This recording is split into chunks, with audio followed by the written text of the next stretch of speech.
human labor. From the disappearance of the elevator man to the near full automation of an automobile production plant, the fact is, as technology grows, the need for humans in the workforce will continually be diminished. This creates a serious clash, which proves the falseness of the monetary-based labor system. For human employment is in direct competition with technological development.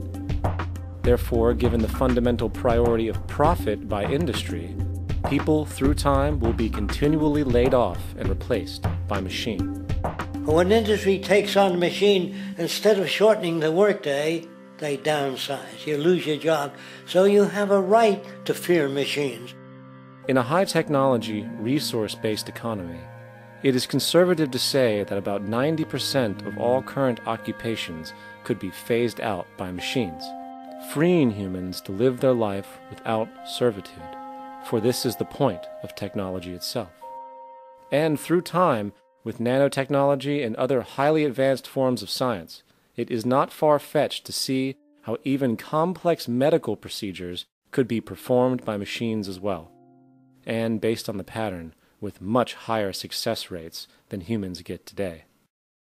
The path is clear, but our monetary-based structure, which requires labor for income, blocks this progress, for humans need jobs in order to survive. The bottom line is that this system must go, or we will never be free, and technology will be constantly paralyzed. We have machines that clean out sewers. It frees a human being from doing that. So look at machines as extensions of human performance. Furthermore, many occupations today will have simply no basis to exist in a resource-based economy, such as anything associated with the management of money, advertising, along with the legal system itself. For without money, a great majority of the crimes that are committed today would never occur. Virtually all forms of crime are a consequence of the monetary system, either directly or by neuroses inflicted through financial deprivation. Therefore, laws themselves could eventually become extinct.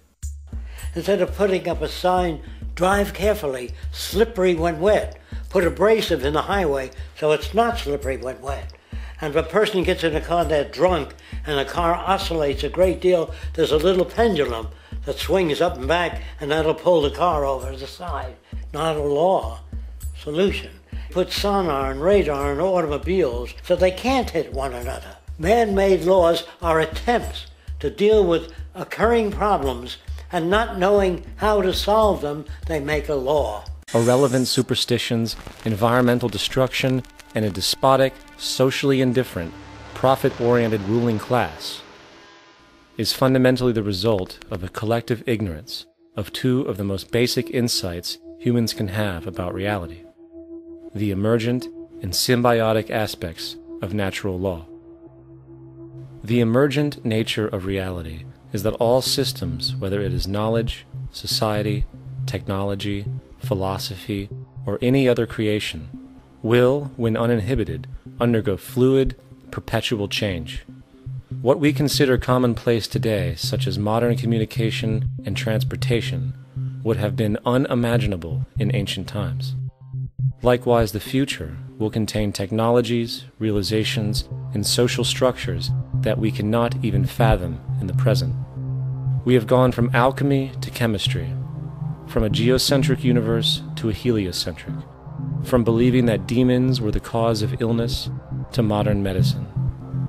This development shows no sign of ending, and it is this awareness that aligns us and leads us on a continuous path to growth and progress. Static, empirical knowledge does not exist. Rather, it is the insight of the emergence of all systems we must recognize. This means we must be open to new information at all times, even if it threatens our current belief system and hence identities. Sadly, society today has failed to recognize this, and the established institutions continue to paralyze growth by preserving outdated social structures. Simultaneously, the population suffers from a fear of change, for their conditioning assumes a static identity and challenging one's belief system usually results in insult and apprehension, for being wrong is erroneously associated with failure, when, in fact, to be proven wrong should be celebrated, for it is elevating someone to a new level of understanding, furthering awareness. The fact is, there is no such thing as a smart human being, for it is merely a matter of time before their ideas are updated, changed, or eradicated. And this tendency to blindly hold on to a belief system, sheltering it from new, possibly transforming information, is nothing less than a form of intellectual materialism. The monetary system perpetuates this materialism not only by its self-preserving structures, but also through the countless number of people who have been conditioned into blindly and thoughtlessly upholding these structures, therefore becoming self-appointed guardians of the status quo.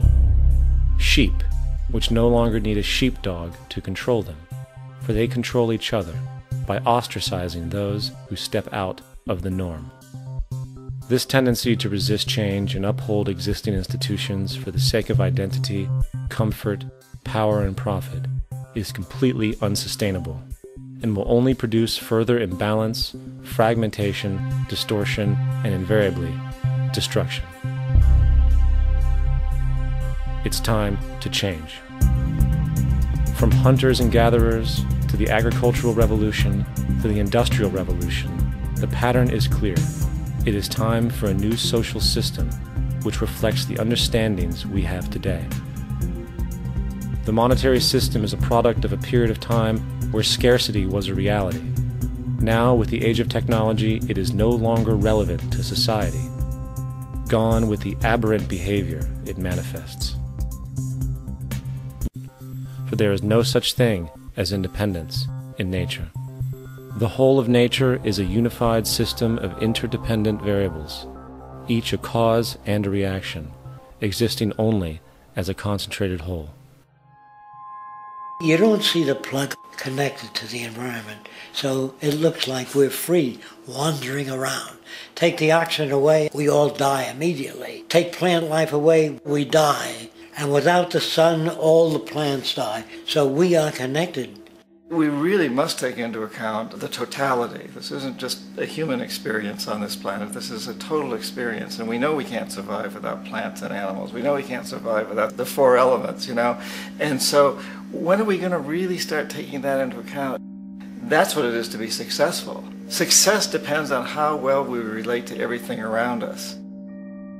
I'm very aware of the fact that my grandson cannot possibly hope to inherit a sustainable, peaceful, stable, socially just world unless every child today growing up in Ethiopia, in Indonesia, in Bolivia, in Palestine, in Israel also has that same expectation. You got to take care of the whole community or you're going to have serious problems.